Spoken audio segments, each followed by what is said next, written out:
നമ്മെ രാവിലെ വിളിച്ചെഴുന്നേൽപ്പിക്കുവാൻ ആരുമില്ലെങ്കിൽ, രാത്രി ഉറങ്ങുവാൻ നേരം നമുക്കായി കാത്തിരിക്കുവാൻ ആരുമില്ലെങ്കിൽ, ആരോടും ചോദിക്കാനല്ലാതെ സ്വന്തമായി തീരുമാനങ്ങൾ എടുക്കുവാൻ നമുക്ക് സാധിക്കുമെങ്കിൽ ഇത് സ്വാതന്ത്ര്യമാണോ? തീർച്ചയായും ഇത് സ്വാതന്ത്ര്യമല്ല, മറിച്ച് ഇത് ഏകാന്തതയാണ്. എന്നിങ്ങനെ നാം സ്വാതന്ത്ര്യമെന്ന് കരുതുന്ന പലതും യഥാർത്ഥത്തിൽ സ്വതന്ത്രമല്ല എന്ന സത്യം നാം തിരിച്ചറിയണം. ആയതിനാൽ ക്രൈസ്തവരായ നമുക്ക് എന്താണ് യഥാർത്ഥ സ്വാതന്ത്ര്യം? യേശുവിൽ പ്രിയ സഹോദരരെ, ഇന്നത്തെ സുവിശേഷത്തിൽ യേശുനാഥൻ പറയുന്നു, എൻ്റെ പിതാവിനാൽ ചെയ്തു കാണുന്നതല്ലാതെ സ്വന്തം ഇഷ്ടപ്രകാരം പുത്രന് ഒന്നും ചെയ്യുവാൻ സാധിക്കുകയില്ല. പിതാവിനാൽ നയിക്കപ്പെടുന്നതും നിയന്ത്രിക്കപ്പെടുന്നതുമാണ് യഥാർത്ഥ സ്വാതന്ത്ര്യമെന്ന് ഇന്നത്തെ സുവിശേഷത്തിലൂടെ യേശുനാഥൻ നമുക്ക് വെളിപ്പെടുത്തുന്നു. പുത്രനായ ദൈവം പൂർണ്ണ മനുഷ്യനും പൂർണ്ണ ദൈവവുമാകിയാൽ സ്വന്തമായി തീരുമാനങ്ങൾ എടുക്കുവാനും ജീവിക്കുവാനും സാധിക്കുമെന്നിരിക്കെ അപ്രകാരം ചെയ്യാതെ യോഹന്നാന്റെ സുവിശേഷം 6:38 ഞാൻ സ്വർഗത്തിൽ നിറങ്ങി വന്നത് എൻ്റെ ഇഷ്ടം പ്രവർത്തിക്കാനല്ല, മറിച്ച് പിതാവിൻ്റെ ഇഷ്ടം പ്രവർത്തിക്കുവാനാണെന്ന് പറയുന്നതിലൂടെ, ലൂക്കായുടെ സുവിശേഷം 22-42 വാക്യത്തിൽ പിതാവെ, കഴിയുമെങ്കിൽ ഈ പാനപാത്രം എന്നിൽ നകറ്റണമേ, എങ്കിലും എൻ്റെ ഇഷ്ടമല്ല അങ്ങയുടെ ഇഷ്ടം നിറവേറട്ടെ എന്ന് പറയുന്നതിലൂടെ സ്വന്തമായി തീരുമാനങ്ങൾ എടുക്കുന്നതല്ല, മറിച്ച് പിതാവായ ദൈവത്താൽ നയിക്കപ്പെടുന്നതും നിയന്ത്രിക്കപ്പെടുന്നതുമാണ് യഥാർത്ഥ തീരുമാനമെന്ന സത്യമാണ് യേശുനാഥൻ നമുക്ക് വെളിപ്പെടുത്തുന്നത്. യേശുനാഥൻ്റെ ജീവിതത്തിലൂടെ കടന്നു പോകുമ്പോൾ യേശുനാഥൻ പഠിപ്പിക്കുന്നതും പ്രവർത്തിക്കുന്നതുമെല്ലാം സ്വന്തം ഇഷ്ടപ്രകാരമല്ല, മറിച്ച് പിതാവിൻ്റെ ഇഷ്ടപ്രകാരം മാത്രമാണ് എന്ന് നമുക്ക് മനസ്സിലാക്കുവാനായിട്ട് സാധിക്കും. കാരണം യഥാർത്ഥ സ്വാതന്ത്ര്യം പിതാവിനാൽ നയിക്കപ്പെടുന്നതാണ് എന്ന ബോധ്യം യേശുനാഥന് ഉണ്ടായിരുന്നു. ലൂക്കായുടെ സുവിശേഷം 1:38 ഇതാ കർത്താവിൻ്റെ ദാസൻ, നിന്റെ വചനം പോലെ എന്നിലാകട്ടെ എന്ന് പരിശുദ്ധ കന്യകാമറിയം പറയുമ്പോൾ, യോഹന്നാന്റെ സുവിശേഷം 6:68 കർത്താവെ, ഞങ്ങൾ എവിടെ പോകും?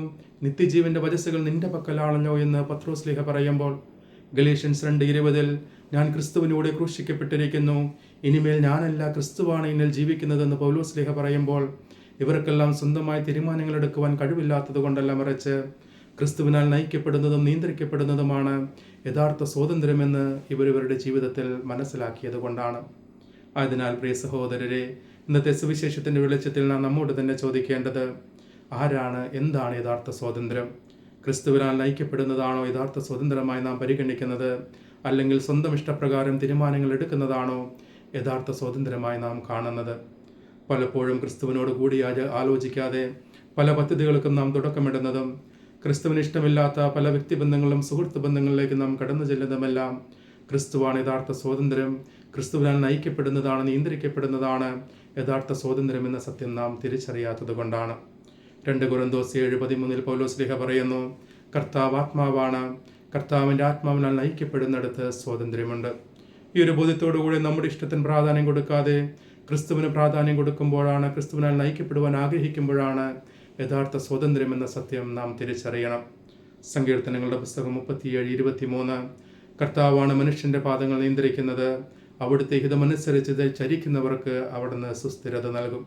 ഈ ഒരു ബോധ്യത്തോടുകൂടി ക്രിസ്തുവിനാൽ നയിക്കപ്പെടുവാനും ക്രിസ്തുവിനാൽ നിയന്ത്രിക്കപ്പെടുവാനും നമുക്ക് ആത്മാർത്ഥമായി പരിശ്രമിക്കാം.